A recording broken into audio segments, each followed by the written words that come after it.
ಇವನು ಯಾವನ ನೋಡು ಒಟ್ಟಿಗೆ ಎಂತಿದ್ದಾನೆ ಅವನು. ಪ್ರವೇಶದ ಸಮಯ ಇದೆ, ಬೆಳಗ್ಗೆ 5ರಿಂದ 9:30 ತನಕ. ಕುಂದವಾಡ ಕೆರೆಯ ಲೊಕೇಶನ್ ಬಂದು ಕುಂದವಾಡ ವಿಲೇಜು NH4 ಬೈಪಾಸ್ ಹತ್ರ ಬರುತ್ತೆ. ಇದು ಪಾಟ್ನಲ್ಲಿ ಬಿಸಾಕಿದ್ದಾರೆ, ಆಮೇಲೆ ಬಾಟಲ್ಗಳಿಗೆ ತುಂಬ್ಕೊಂಡ್ ಬಂದಿದ್ದಾರೆ, ಅದನ್ನು ಪೂರ್ತಿ ಕುಡಿದಿಲ್ಲ, ಅದನ್ನು ಬಿಸಾಕಿದ್ದಾರೆ. ಅಂಕಲ್ ಜೊತೆಗೆ ನಾಯಿನೂ ವಾಕಿಂಗ್ ಮಾಡ್ತೈತೆ ನೋಡಿ.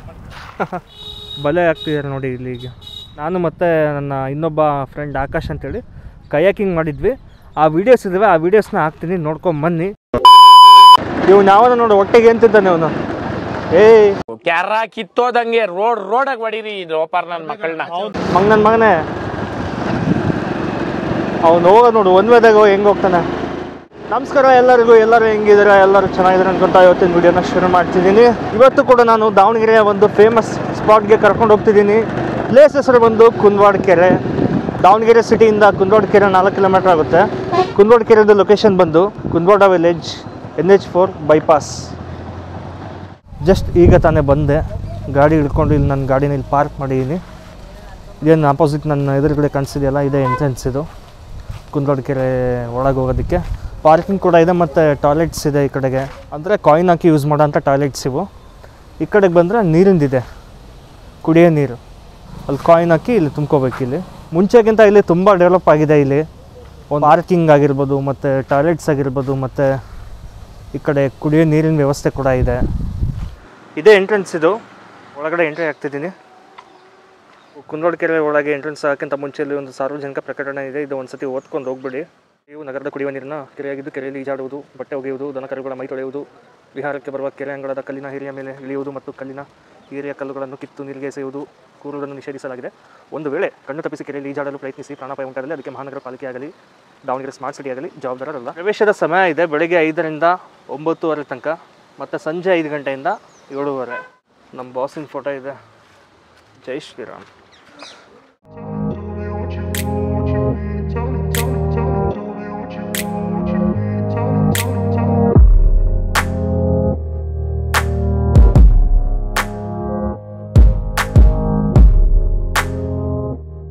ಕುಂದವಾಡ ಕೆರೆ ದಾವಣಗೆರೆ ಸಿಟಿಯಿಂದ 4 ಕಿಲೋಮೀಟರ್ ಆಗುತ್ತೆ.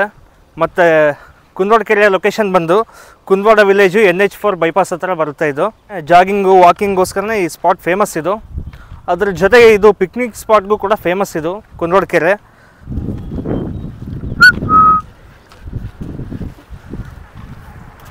ಅಂಕಲ್ ಜೊತೆಗೆ ನಾಯಿನೂ ವಾಕಿಂಗ್ ಮಾಡ್ತೈತೆ ನೋಡಿ.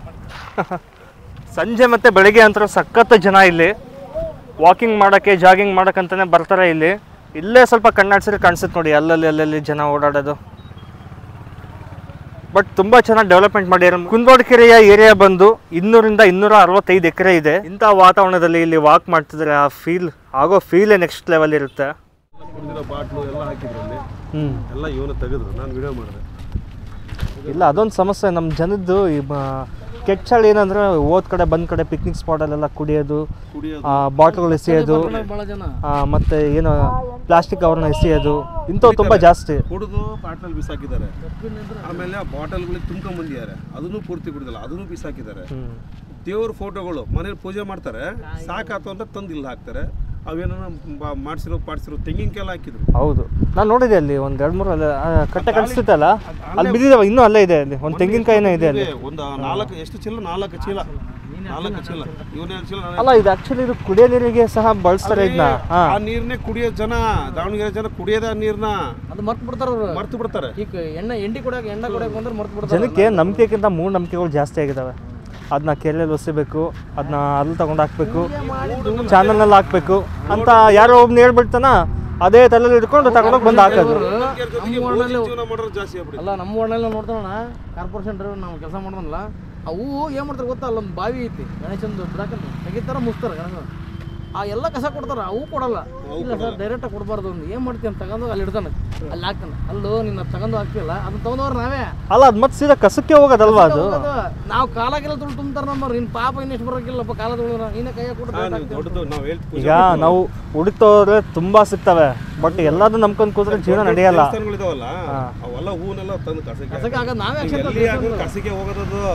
ಏನೋ ಅಲ್ಲಿ ಹಾಕಿದ್ರೆ ಕೆಟ್ಟದಾಗುತ್ತೆ, ಇಲ್ಲಿ ಹಾಕಿದ್ರೆ ಒಳ್ಳೇದಾಗುತ್ತೆ ಅಂತ ಅದೊಂದು ತಲೆಯಲ್ಲಿ ತುಂಬಾ. ಭೂಮಿ ತುಳ್ಕೊಂಡು ತಿರ್ಗಾಡ್ತೀವಿ, ಇದು ಮಾಡ್ತೀವಿ, ಮತ್ತು ಅದರಲ್ಲೇ ಬೆಳೆ ಬೆಳಿತೀವಿ. ಹಾಂ, thank you sir, bye. Okay, ಕುತ್ಕೊಳ್ಳೋ ವ್ಯವಸ್ಥೆ ಕೂಡ ಇದ್ದಾವೆ ಇಲ್ಲಿ. ಒಳಗಡೆಗೆ ಚೇರ್ಸ್ ಇದೆ, ಸಿಮೆಂಟ್ ಚೇರ್ಸ್ ಎಲ್ಲ ಇದ್ದಾವೆ ಕುತ್ಕೊಳಕ್ಕೆ. ಲೈಟಿನ ವ್ಯವಸ್ಥೆ ಕೂಡ ಇದೆ ಇಲ್ಲಿ. ಸಂಜೆ ಆದಮೇಲೆ ಇಲ್ಲೂ ಮೀನು ಹಿಡಿತವ್ರೆ ನೋಡಿ. ಇಲ್ಲಿ ಕಾಣಿಸ್ತಿದೆಯಲ್ಲ, ಇಲ್ಲೆಲ್ಲ ಆ ಗ್ರೀನ್ ಕಲರ್ ಕಾಣಿಸ್ತಿದೆಯಲ್ಲ, ಅದೆಲ್ಲ ಬಲೆ. ಅದು ತೆಪ್ಪದಲ್ಲೆಲ್ಲ ಓಡಾಡ್ತಿದ್ದಾರೆ ನೋಡಿ. ಅಲ್ಲಿ ದೂರ ಇದ್ದಾರೆ, ಅಷ್ಟೊಂದು ಕಾಣಲ್ಲ. ಇಲ್ಲೊಂದು ಈ ತೆಪ್ಪ ಕಾಣುತ್ತೆ ನೋಡಿ. ಈ ಕುಂದೋಡ್ ಕೆರೆಗೆ ನಮಗೆ ಒಂದೇ ಕಡೆಗೆಲ್ಲ ಗೇಟ್ಸು, ಮತ್ತು ಇಲ್ಲಿ ಗ್ಲಾಸ್ ಹೌಸ್ ಕಾಣುತ್ತೆ ನೋಡಿ. ಗ್ಲಾಸ್ ಹೌಸ್ನು ಕೂಡ ಕುಂದೋಡ್ ಕೆರೆ ಪಕ್ಕದಲ್ಲೇ ಕಟ್ಟಿರೋದು. ಬಟ್ ನಾನು ಈ ಕಡೆ ಎಂಡಿರೋದ್ರಿಂದ ಗ್ಲಾಸ್ ಹೌಸ್ ದೂರ ಅನಿಸುತ್ತೆ. ಬಟ್ ಇಲ್ಲಿ ಕಾಣಿಸುತ್ತೆ ನೋಡಿ ಗ್ಲಾಸ್ ಹೌಸ್. ಕುಂದೋಡ್ ಕೆರೆಯ ಮೇನ್ ಪರ್ಪಸ್ ಏನಂದರೆ, ಒಂದು ದಾವಣಗೆರೆ ಸಿಟಿಗೆ ಕುಡಿಯೋ ನೀರನ್ನ ಸಪ್ಲೈ ಮಾಡುತ್ತೆ. ಇನ್ನೊಂದು ಬೇಸಿಗೆ ಟೈಮಲ್ಲಿ ನೀರನ್ನ ಸಂಗ್ರಹ ಮಾಡಿ ಇಟ್ಕೊಳ್ಳೋಕ್ಕೆ ಇದು ತುಂಬ ಹೆಲ್ಪ್ ಮಾಡುತ್ತೆ. ಆ ಟೈಮಲ್ಲಿ ತೆಪ್ಪದಲ್ಲಿ ಬರ್ತಾವ್ರು ನೋಡಿ. ಇಲ್ಲಿ ಮೀನು ಹಿಡಿಯೋಕ್ಕೆ ಬಲೆ ಹಾಕಿ ಬಂದಿದೆ. ಸಂಜೆಯಿಂದ ಪೂರ್ತಿ ಬಲೆ ಹಾಕ್ತಾರೆ, ಬೆಳಿಗ್ಗೆ ಬಂದು ಮೀನನ್ನ ಹಿಡಿತಾರೆ. ಇಲ್ಲಿ 15 kg 20 kg ತನಕ ಒಂದೊಂದು ಮೀನು ಸಿಕ್ಕಿದೆ ಅಂತ. ನಮ್ಮ ಕುಂದೋಡ್ ಕೆರೆ ಪಿಕ್ನಿಕ್ ಸ್ಪಾಟ್ಗಂತಲೇ ಫೇಮಸ್ ಇದು. ಅದಕ್ಕಿಂತ ಇನ್ನೂ ತುಂಬ ಫೇಮಸ್ ಅಂದರೆ ಜಾಗಿಂಗ್ ಮಾಡೋದಕ್ಕೆ, ವಾಕಿಂಗ್ ಮಾಡೋದಕ್ಕೆ ತುಂಬ ಫೇಮಸ್. ಯಾಕಂದರೆ ಜಾಗಿಂಗ್ ವಾಕಿಂಗ್ ಡೈಲಿ ಮಾಡ್ತಾರೆ ಇಲ್ಲಿ, ಒಂದು ದಿನ ಅಂತಲ್ಲ. ನಮ್ಮ ದಾವಣಗೆರೆಯ ಮೇನ್ ಸೋರ್ಸ್ ಇದು ಕುಡಿಯೋ ನೀರಿಂದು. ಇಲ್ಲಿಂದನೇ ನಮಗೆ ಕುಡಿಯೋ ನೀರೆಲ್ಲ ಸಪ್ಲೈ ಆಗೋದು ದಾವಣಗೆರೆ ಸಿಟಿಗೆ. ಅದ್ರ ಜೊತೆಗೆ ಮತ್ತು ಬೇಸಿಗೆ ಟೈಮಲ್ಲಿ ನೀರನ್ನ ಸಂಗ್ರಹ ಮಾಡಿ ಇಡೋದಕ್ಕೆ ಮುಂಚೆಕ್ಕಿಂತ ಈಗ ತುಂಬ ಎಕ್ಸ್ಟೆಂಡ್ ಆಗಿದೆ. ಹೆಚ್ಚು ಕಮ್ಮಿ ಇದು 260ರಿಂದ 300 ಎಕರೆ ಇದೆ ಕುಂದೋಡ್ ಕೆರೆ ಜಾಗ. ಬಲೆ ಹಾಕ್ತಿದ್ದಾರೆ ನೋಡಿ ಇಲ್ಲಿ. ಈಗ ಇನ್ನೊಂದು ವಿಷಯ ಹೇಳ್ಬೇಕು ನಾನು. ಈ ಕುಂದೋಡ್ ಕೆರೆಯಲ್ಲಿ ನಾನು ಕಯಾಕಿಂಗ್ ಮಾಡೀನಿ ಮತ್ತು ಬೋಟಿಂಗ್ ಮಾಡಿದ್ದೀನಿ. ಬೋಟಿಂಗ್ ಅಲ್ಲ, ರಾಫ್ಟಿಂಗ್ ಮತ್ತು ಕಯಾಕಿಂಗ್ ಮಾಡಿದ್ದೆ. ಯುವ ಜನೋತ್ಸವ ಈವೆಂಟ್ ನಡೀತು ಗೊತ್ತಾ, ಜನವರಿ ತಿಂಗಳಲ್ಲಿ ದಾವಣಗೆರೆಯಲ್ಲಿ. ಆ ಟೈಮಲ್ಲಿ ಯುವ ಜನೋತ್ಸವ ಈವೆಂಟ್ ಕಡೆಯಿಂದ 2 ಡೇಸಲ್ಲಿ ಬೋಟಿಂಗ್ ಇತ್ತು. ಇಲ್ಲಿ ಬೋಟಿಂಗ್ ಮತ್ತು ಕಯಾಕಿಂಗು, ರಾಫ್ಟಿಂಗ್ ಇತ್ತು. ಆ ಟೈಮಲ್ಲಿ ನಾನು ಇಲ್ಲಿ ನಮ್ಮ ಬ್ಯಾಚವ್ರು ಏನು ಇನ್ಫ್ಲುಯೆನ್ಸರ್ಸ್ ಇದ್ದಲ್ಲ, ದಾವಣಗೆರೆ ಇನ್ಫ್ಲುಯೆನ್ಸರ್ಸ್, ನಾವೆಲ್ಲ ರಾಫ್ಟಿಂಗ್ ಮಾಡಿದ್ವಿ. ಅದ್ರ ಜೊತೆಗೆ ನಾನು ಮತ್ತು ನನ್ನ ಇನ್ನೊಬ್ಬ ಫ್ರೆಂಡ್ ಆಕಾಶ್ ಅಂತೇಳಿ ಕಯಾಕಿಂಗ್ ಮಾಡಿದ್ವಿ. ಆ ವೀಡಿಯೋಸ್ ಇದ್ದಾವೆ, ಆ ವೀಡಿಯೋಸ್ನ ಹಾಕ್ತೀನಿ, ನೋಡ್ಕೊಂಬನ್ನಿ.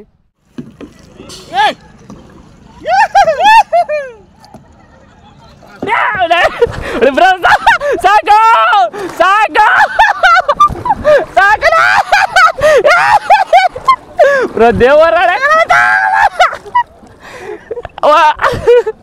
ಆಗಲ್ಲಪ್ಪ. ಈಗ ಟೈಮ್ ಬಂದು 6:56.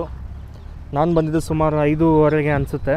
ಸನ್ಸೆಟ್ ಮತ್ತು ಸನ್ರೈಸ್ ನೋಡೋದಕ್ಕೆ ತುಂಬ ಒಂದು ಒಳ್ಳೆ ಪ್ಲೇಸ್ ಇದು. ಮಳೆಗಾಲ ಅಲ್ಲ, ತುಂಬ ಮೋಡ ಆಗಿದೆ. ಸನ್ಸೆಟ್ಟು ಕಾಣಲ್ಲ, ಏನು ಕಾಣಲ್ಲ. ಈಗ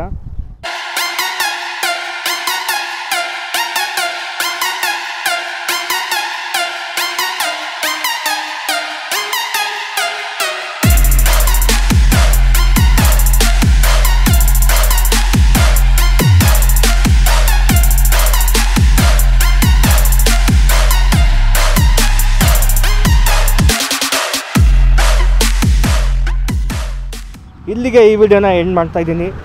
ವಿಡಿಯೋ ಇಷ್ಟ ಆದರೆ ಲೈಕ್ ಮಾಡಿರಿ ಒಂದು, ಹಾಗೆ ನಿಮ್ಮ ಫ್ರೆಂಡ್ಸ್ ಫ್ಯಾಮಿಲಿಗೆಲ್ಲ ಶೇರ್ ಮಾಡಿ. ಇನ್ನೂ ಯಾರು ನನ್ನ ಚಾನಲ್ನ ಸಬ್ಸ್ಕ್ರೈಬ್ ಮಾಡ್ಕೊಂಡಿಲ್ಲ, ಸಬ್ಸ್ಕ್ರೈಬ್ ಮಾಡ್ಕೊಳ್ಳಿ. ಇಷ್ಟೆಲ್ಲ ಕಷ್ಟಪಟ್ಟು ವೀಡಿಯೋಸ್ ಮಾಡ್ತೀವಿ ಅಂದಮೇಲೆ ನಿಮ್ಮ ಸಪೋರ್ಟ್ ಕೂಡ ನಮಗೆ ಬೇಕು. ಸೊ ಹಾಗಾಗಿ ನೀವು ಒಂದು ಸಬ್ಸ್ಕ್ರೈಬ್ ಮತ್ತು ಒಂದು ಲೈಕ್ ಕೊಡೋದ್ರಿಂದ ಅದೇ ನಮಗೆ ಸಪೋರ್ಟ್ ನಮಗೆ.